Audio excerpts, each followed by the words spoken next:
Hello, everybody, and welcome to the Scenic Route with me, Victoria Stewart, where we talk about the road maybe less traveled or what you think of as the road less traveled because it wasn't what you imagined when you started out.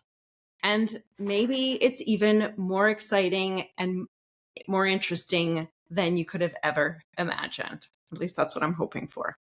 Today, I'm very excited to have Rachel Smith on the podcast. She's a nurse practitioner and the founder of Aspect Wellness. Welcome, Rachel. Thank you so much for having me. I'm excited to be here. Super. Would you like to introduce yourself a little bit more thoroughly? Sure, I'm happy to. So, as you mentioned, I'm a nurse practitioner. I have two separate master's degrees in nursing as well as my doctorate in nursing practice, just accumulating those letters after my name. We'll talk more about how I got to this place, but I currently, for the last 2 years, I have been the founder and owner of Aspect Wellness, which is a practice primarily focused on women's health, women primarily between the ages of 40 and 60 who are hitting that point in life where health is no longer something they can take for granted. Maybe they're starting to feel that something is off. Maybe a bit of anxiety about that and what it means, in terms of going forward, because these are women who often are at the peak of their career. They're juggling a lot. Often, kids who are transitioning into high school or college, aging parents, relationships. Sometimes this is a phase of life where marriages often fail and you might find yourself starting over. Reinvention, reiteration. Yes. So lots going on for women in this age group. And my focus is on helping them figure that out so that the next 2 or 3 or 4 decades, they can still show up on top of their game. So it's longevity medicine for women.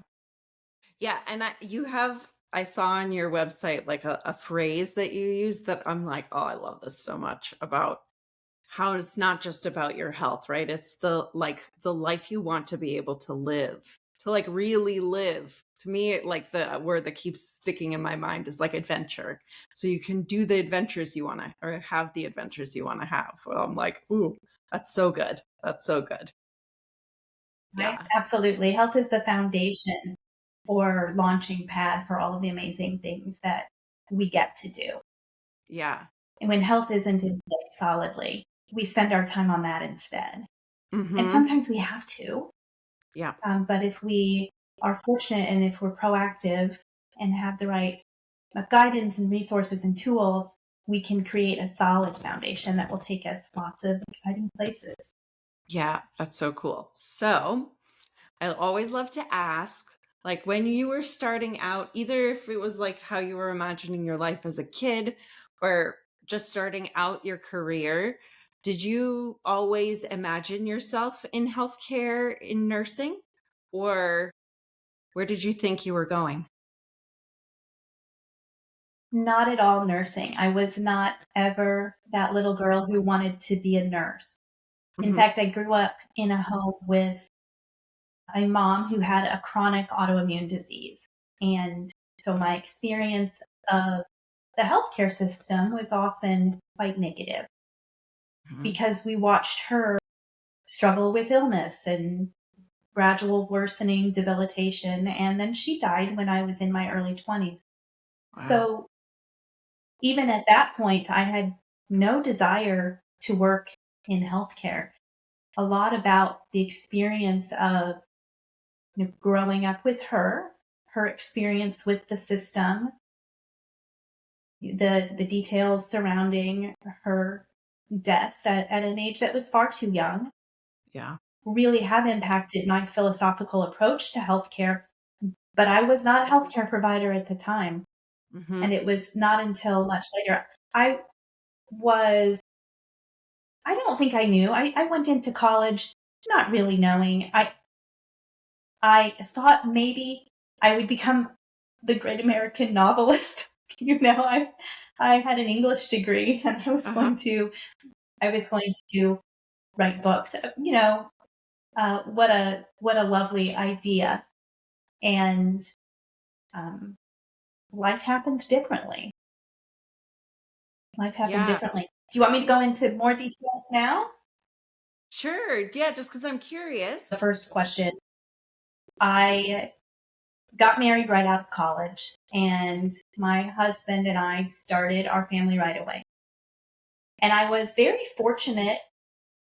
We were living in the Midwest, and when I became pregnant, I was very interested in nurse midwives. I was reading about Mm-hmm. them in all of the pregnancy books and articles and magazines, but my belief was that I wouldn't have access to that because I wasn't in a big city.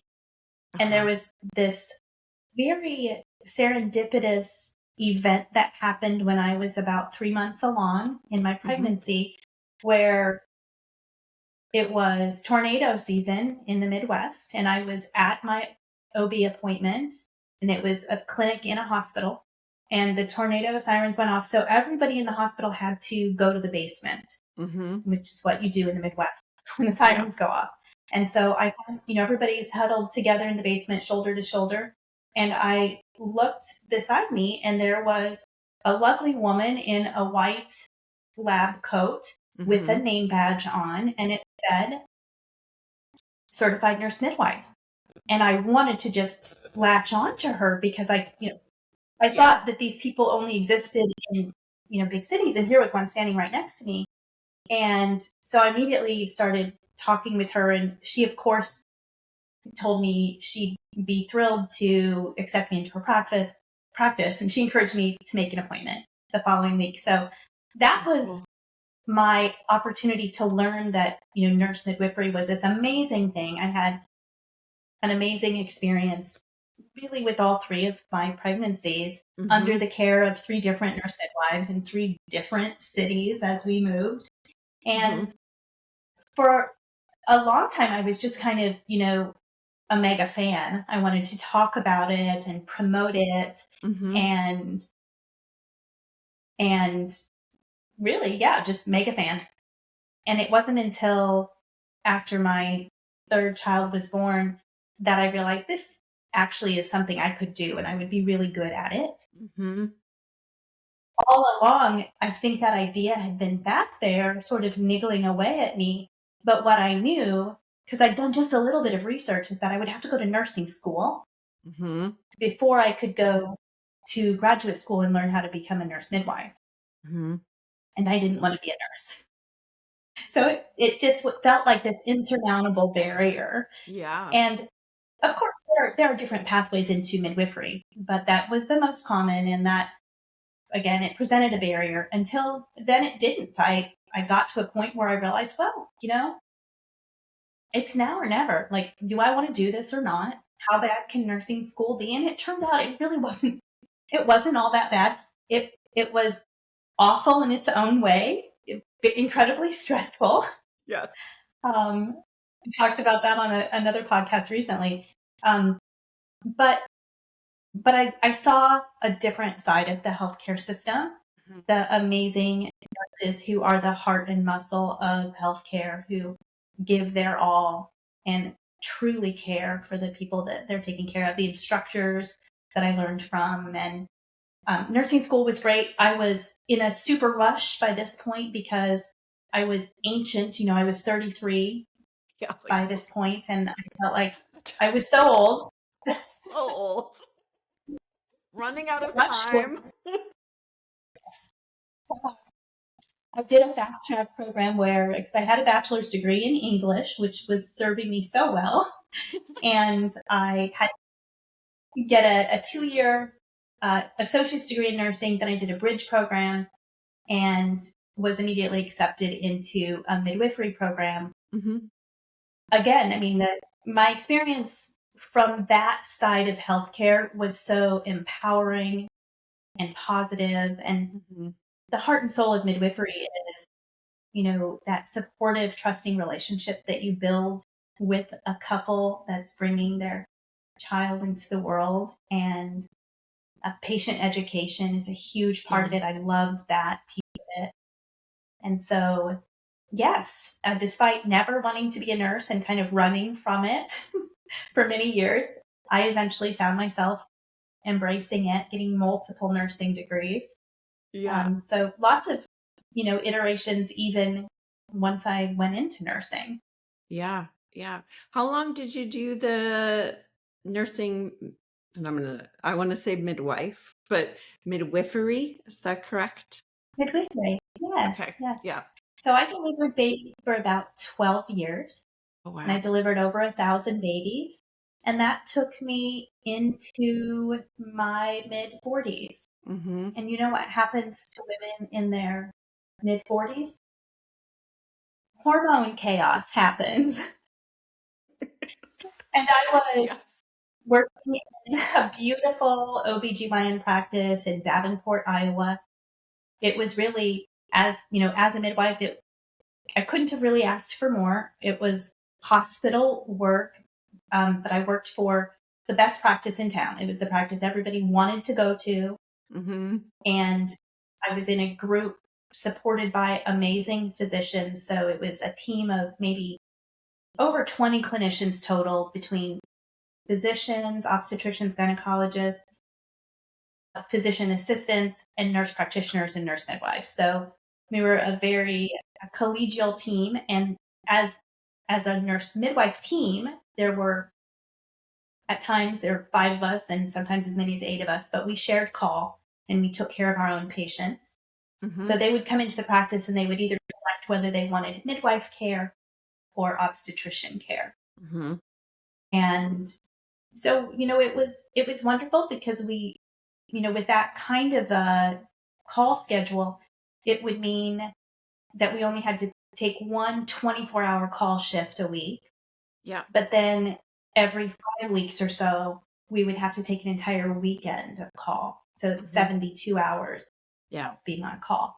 And that doesn't sound like much, but if you give up 24 hours, if you give up an entire night of sleep once a week, and then potentially have exceedingly fragmented sleep for 3 days in a row every 5 weeks, that combined with the overall stress of the job and the emerging hormone chaos, it hit me hard. And it really led to kind of the next career transition for me. Yeah. Did it hit you like, oh my gosh, I need to make a change? Or was it kind of a gradual thing where you're like, oh, okay, I need to make a shift? Well, I mentioned that I had grown up with a mom who had an autoimmune disease. Yeah. So when I first started experiencing some of the most common symptoms that women deal with as a result of hormone chaos and perimenopause, even though I was a women's health expert and I was talking hormones to women every single day, the perimenopause conversation just really wasn't happening 10 years ago like it is now. It's like blown up now. Everybody's talking about it. It has blown up in a very good way. But my mind immediately went into panic mode, and I was fairly certain that I was about to be diagnosed with something because I was having a lot of joint pain and inflammation, a lot of gut issues. My sleep was incredibly affected, brain fog, mood issues. There was just a lot going on at the same time. And it took several insightful colleagues to say, hey, that could be estrogen, that could be this. And I then ended up working with a really good functional practitioner. We did some work, but some of the things that she and I talked about was the accumulated impact of chronic stress in our lives. And are we just going to keep pushing back against that, or are we going to make a change? Something needs to change. For some women, I often wish I could write a prescription like get a new job, move to a nicer climate, or something major. Because for some people, like that is really a major barrier for them in terms of Mm-hmm. how healthy are they going to be able to be given this set of stressors in their environment. And for me, Yeah. that call schedule and that level of stress was more than I could handle in a healthy way at 45 than when Mm-hmm. I was 35, 38, 40. And that changing stress resilience is one of the most common denominators for women in that phase of life. So I did make a change, and I was fortunate enough, the practice I worked in, they were willing to entertain the idea when I went to them and proposed the idea of starting a in-house medical weight management program, Mm-hmm. which was kind of a fascinating pivot, but it was right around the time when anybody who works in healthcare will remember this happening. There was a lot going on with, from a political standpoint, Mm-hmm. with Obamacare that was Yep. naming, for example, as women's health nurse midwives, gynecologists, we became known as primary care providers, and all primary care providers were obligated to address certain things at a primary care visit. And weight and BMI was one of those things that was now put on our plate. Like, we have to address this. Hmm. Well, I was working in Iowa, and Iowa, in the heart of the Midwest, Yeah. had probably one of the worst obesity rates in the country. Wow. Something like, at the time, I think it was maybe 42% of the population met medical criteria for Mm-hmm. obesity. And that, in a childbearing population, is a huge risk factor for women trying to get pregnant. It definitely impacts fertility for women wanting a healthy pregnancy. Weight is a major risk factor to them. We all know women postpartum are wanting to try to get back to a healthier weight. And then, of course, you have the perimenopause and menopause years. So across the entire Yeah. childbearing years, weight is a major impact on women's health. So it was aligned with the times, Mm-hmm. and that idea was immediately taken up, and they gave me permission to get some additional training and open an in-house medical weight management program for our patients. And Interesting. that was my entry into medical weight management, and my first step away from being an active Yeah. delivering nurse midwife. So I eventually dropped down to 50% of my time spent working as a midwife and 50% in the weight loss clinic. And then eventually in 2017, I delivered my last baby and closed that chapter. And that was bittersweet, but it meant no more calls in the middle of the night. Yeah. And that was a Which is beautiful thing. huge. Which is huge. Which is definitely huge. Wow. And so, how do you go from starting this weight management, medical weight care in this bigger practice to what you're doing now? So that was 2017, Mm-hmm. and my youngest son graduated from high school in 2019, and my husband and I had decided, I think maybe 5 years before that as soon as he was done, we were moving somewhere warmer. We'd had a few really rough Iowa winters in a row, and we were ready to get somewhere warmer. So he graduated, and we had been both looking. With his job, he can live anywhere, so it was really dependent on me finding work somewhere warmer, Mm-hmm. and Florida became our destination of choice. So um, during that, really, I was looking for opportunities. At Mm-hmm. this point, I could take an opportunity as a nurse midwife. I'd only been away from it from a very short period of time. And I looked at some of those opportunities, and I was very fortunate to have made a connection online with a physician in the Manatee County, Bradenton area in Florida, who was building a medical weight management program, or hoped to, because he was a sleep medicine physician, and the intersection of sleep medicine and weight is very important. Stress, And right? yeah, I made that connection online and came down for an interview, and we ended up moving to the area, and I ran his clinic for 5 years. And that was a wonderful learning opportunity for me, because where I was in Iowa, kind of venturing into this, brand new, I had always taken a very lifestyle oriented approach to health and did a lot of teaching around nutrition, exercise, stress management, sleep with my patients, no matter what I was seeing them for, their annual exam or a pregnancy visit. So I had a lot of the baseline knowledge, but to really learn the science behind what do we know, not from a cultural diet culture perspective, but from a, obesity medicine perspective, what do we know? There was a lot that of knowledge and skill that I needed to gain in that area. So I learned a lot from him. I also had the opportunity to go through Duke University's program. It was one of the first in the country for health and wellness coaching. And then I sat for my national board certification as a health and wellness coach, that I got a health coaching degree on top of a master's degree as a clinician. But it's probably one of the most beneficial certifications I've ever obtained, doing the work that I do even today.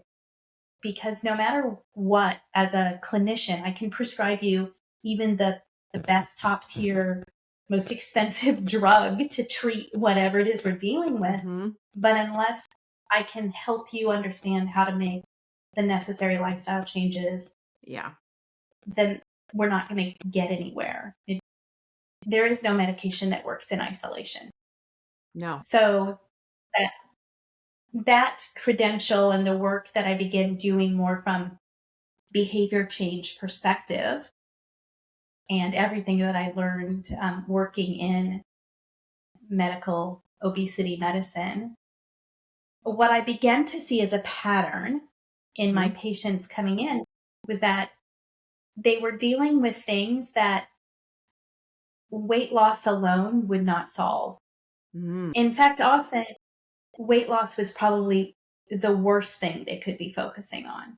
So often it was women, and anywhere from 40 to 80, and I'll tell you that 80-plus-year-old women who would come in for a consultation for medical weight loss were probably some of the most heartbreaking visits I've ever had, because the story that I have heard far too many times is a story of 15 pounds that this woman has been losing and regaining for the last 50 years.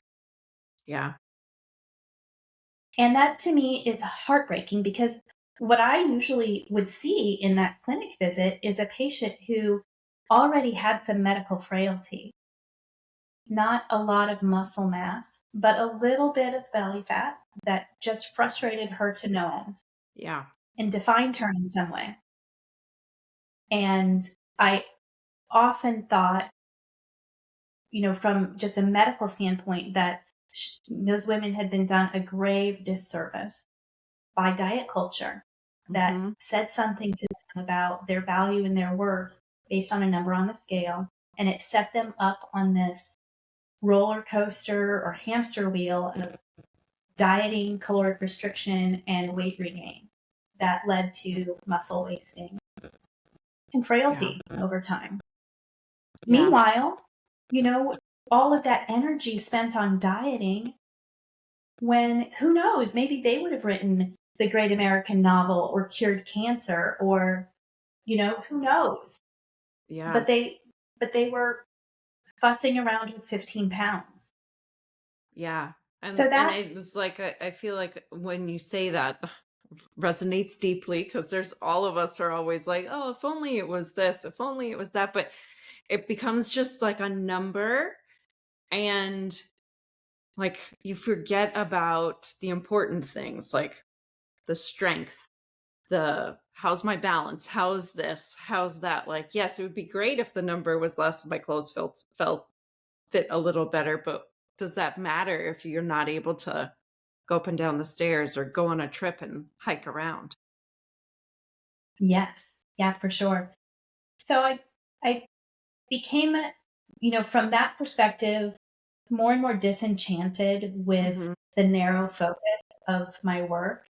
And also the fact that in many ways, when you're working in a specialty like medical weight management, we have protocols, Hmm. certain things that we can talk about at those visits and that we can bill for, and certain things that we had to refer back to, go talk to your gynecologist or go talk to your primary care doctor. And more, I was seeing women who really needed to have an in-depth conversation about what was going on with their hormones and what kind of a trajectory they were they were on. Hmm. And yet, I was kind of tied by the protocol. So I realized that it was time for another change. Hmm. And so that's when I stepped away from that practice and opened my own practice with a much broader scope. And I talk about it as longevity medicine because that's really what gets me excited and keeps me excited every day, when I can have conversations with men and women about, what do they want their life to look like 30 years from now? Hmm. What do they still want to be able to do? And what kind of changes can we implement today that will build that capacity for them? And I ask questions that patients have maybe never been asked before, like, how old do you want to live to be? Hmm. Because I Yeah, our think that culture that's a is not fascinating something that question. thinks about that. No, no. And yet when I ask that question, it of course it gets you thinking, because is there a number? For most people it's not a number. Some people have a number, but their answers are very nuanced, and they center around the idea of what they want their life to look like. Mhm. When they no longer have mental capacity or physical capacity, they don't want to be a burden to other people, or they don't have any quality of life. Like, that makes sense to most people, that they, they don't necessarily want to live beyond that. Right. So how do we push that back? How do we maintain our physical capacity and our cognitive capacity for longer? We can't kick that can down the road inevitably. We all we all will die. Hmm. But how do we kick that can down the road a little further? Yeah, or stay as healthy as possible right to the end, right? Because you hear about all these people who are healthy, healthy, and they just don't wake up one morning. And it's like, well, that must have been, you don't like, that must be delightful. You're like, oh, Most okay. Yes. Because we see right. so much Yep. suffering I in think the that is, world. yeah. Well, and I live and work here, just outside of Sarasota in Florida, and this area is known as, like, where people go to retire Hmm. and live out their golden years. And so much of the population is in that older age range. And I see both extremes. I Hmm. see the extremes that I don't want to live out, and I don't want to see my patients go there, where they are literally hopping from one specialist appointment to the next, Monday through Friday, and Yeah. that's what they plan their day around. And they can't even take a vacation because they've got to go see their cardiologist again. And then the other extreme is, really vibrant, healthy people who are planning safaris in Africa in their mid 80s and playing on a doubles tennis league, and just like very vibrant, Yeah. incredibly healthy. And that's, we would all love to have some of that. Hmm. Yeah. So I'm curious.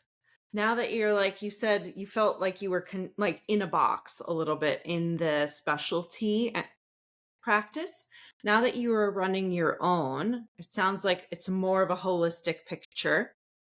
How, like, what do you look at and what do you see with your patients? Like, how do you address what's going on? Do you have like I don't mean like you just said protocols, right? But that's in my head. But do you have like a framework that you use? Like what's the most important thing typically to start with? And I do love that, and I feel like things are shifting in how coaches talk about things. Everything else is like, what do you want that future to look like, right? It's not it's not the money. It is not the age. What do you want your life to feel like?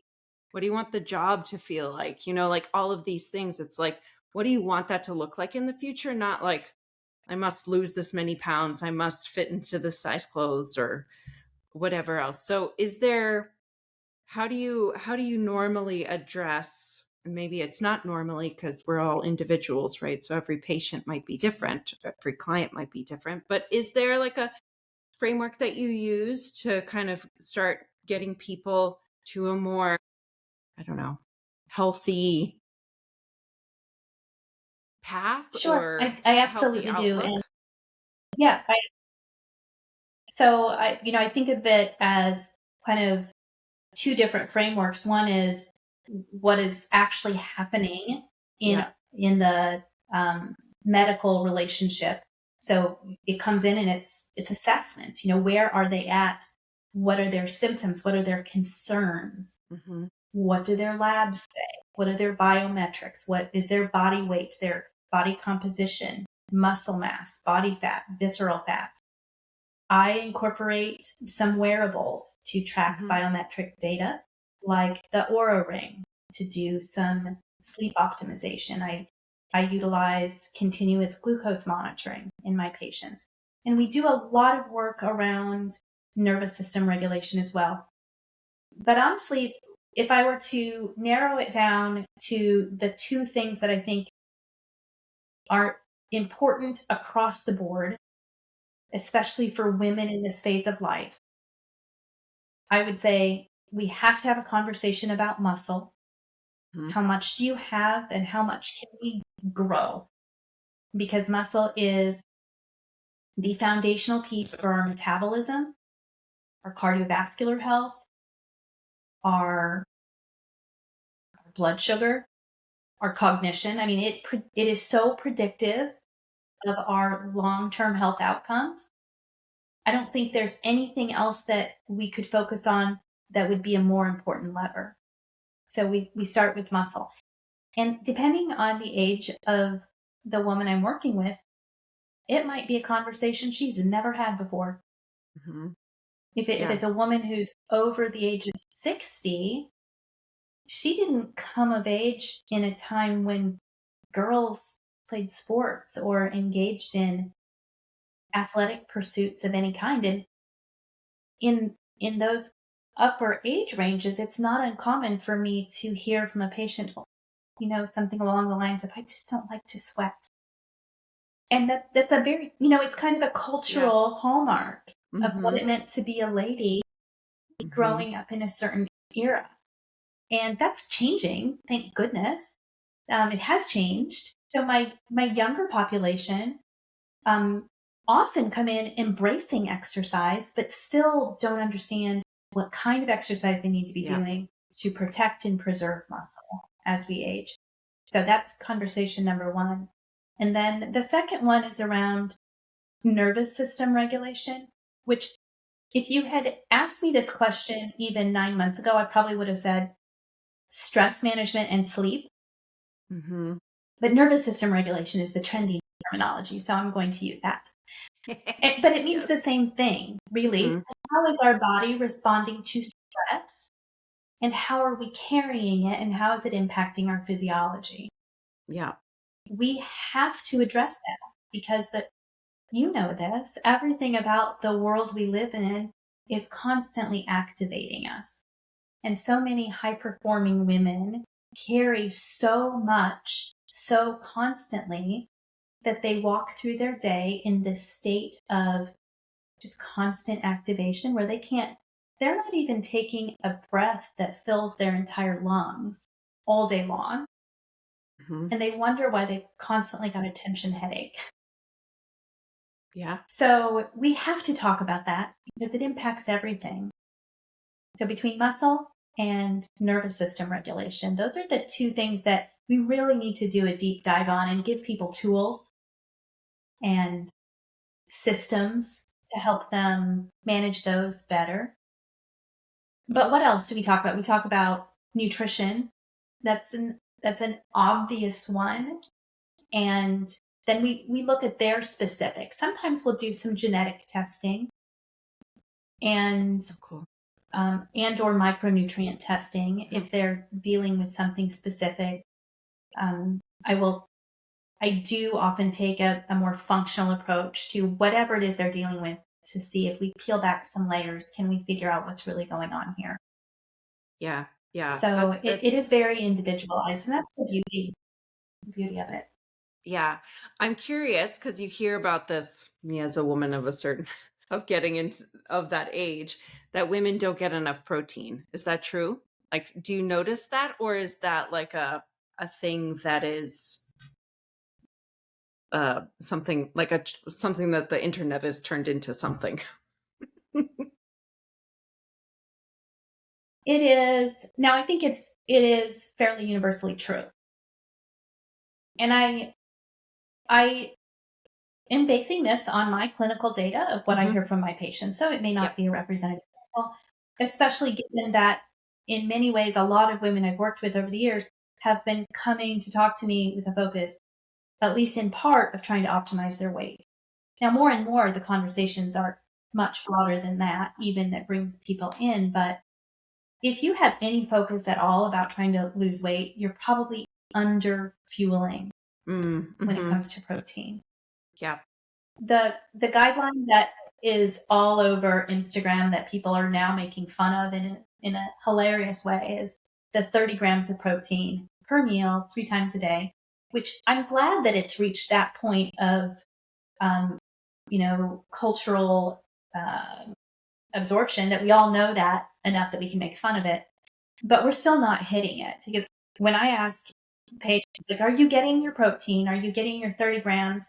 They'll often say, oh, yeah, yep, I am. Okay, what do you have for breakfast?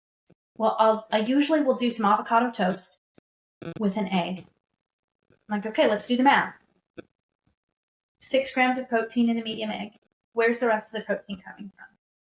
How much protein is in your bread? If it's a high protein bread, maybe there's 6 grams in one piece. So we're at 12. And is there some scant protein in the avocado? Yeah, but not even a gram. Mm-hmm.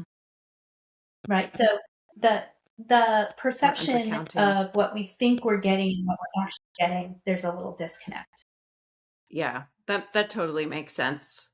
Because you're like, well, it's an egg, right? It's like so good for you and it has protein, but you forget that there's only so much in one.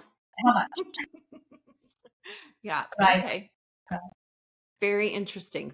So is there something, whether you yourself, maybe when you were in midwifery still, that you wish you knew that maybe you are teaching your clients now that you would have loved to have known? Or is there like a top thing that you want everybody to know because it makes such a big difference?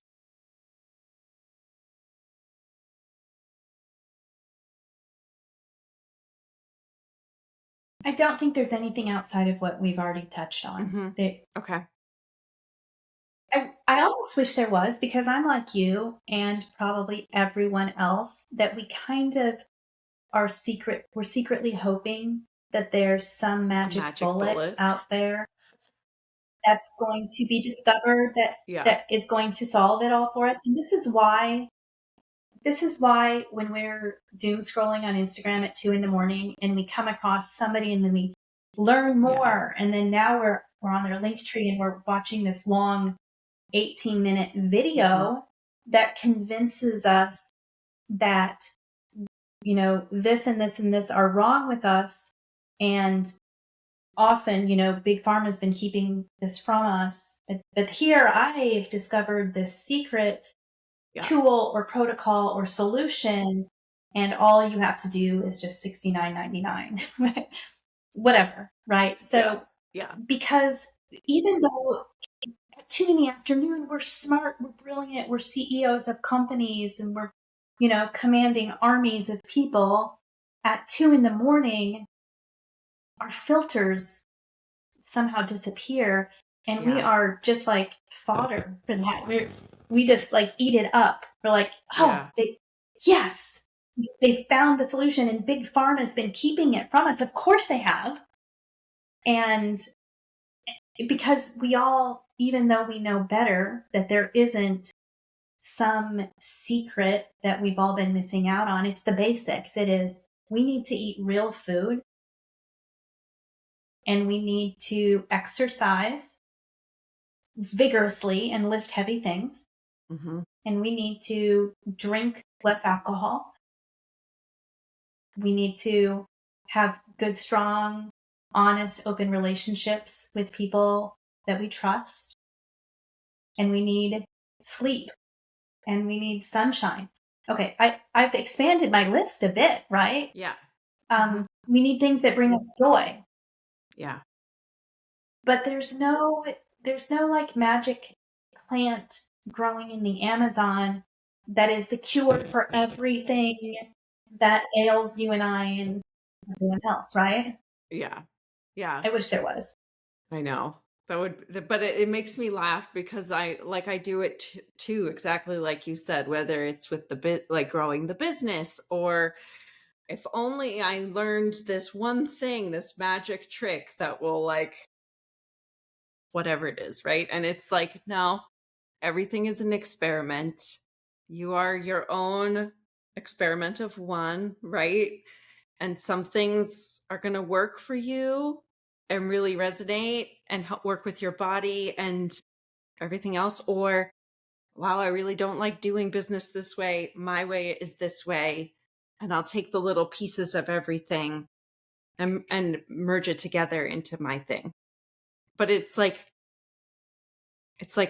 we just got to keep learning and trying and seeing what works for all of us, like with the underlying basics, like you said, right?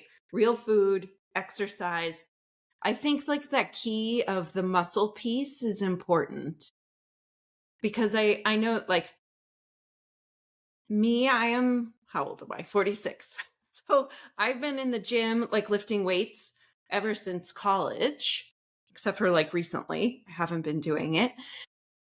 But like, there's a lot of us who are like, well, I don't want to get too bulky. I don't want to like this. I want to like be sleek and slim, but strong. And it's like, it's a interesting mindset that even those of us who have been spent most of our lives in the gym might require a little, hey, let's shift this. Let's not worry about all the cardio and this and that, right? It's like, build that muscle, build that strength, because that is the thing that is going to help you, your mind, your heart, your ability to live how you want to live.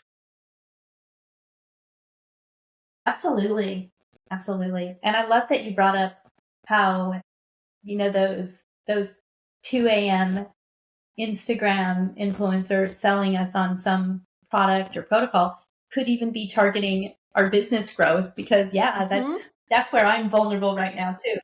Like what system or protocol? But even with business, it comes down to the basics, right? We have to know what we're doing. We have to be good at what we're doing, but then we have to be willing to put ourselves out there so that people know what we're doing. Because if they don't know what we're doing, they can't take advantage of what we're doing. So, whatever protocol or spreadsheet somebody's using, I think the basics are, don't be afraid to put yourself out there. Yeah. Right? That's what we're doing right now. Exactly. And you just figure out which way of putting yourself out there feels fun and good. Right. Which for me is podcasts. Yes, yes. Yes. Amazing. Is there anything you wish that I had asked you? Is there something we didn't cover? Oh, I mean, we could talk for hours, but I think we've covered, the basics of kind of my philosophical approach to health Hmm. and what I do. I mean, I'd love to talk more about adventure. We could go down that rabbit hole, but maybe that's a conversation for another day. Yes. Well, if people are really curious about what you're doing, where can they like connect and follow you? Sure, probably easiest to find me on Instagram or LinkedIn, Rachel Smith DNP. Beautiful. And I would love to have people come find me there. Amazing. I And we'll also put am writing a book, by the way. I yes. Very exciting. Yes. What's are you allowed to share And the that topic? should,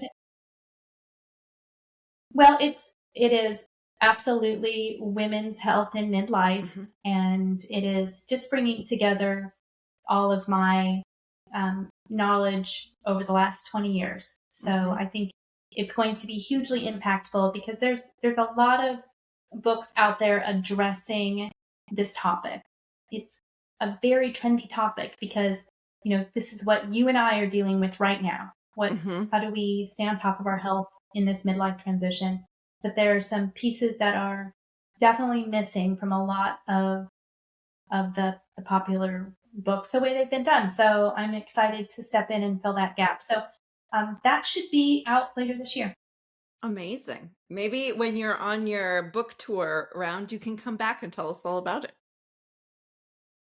Yes, wonderful. I'd love to do that.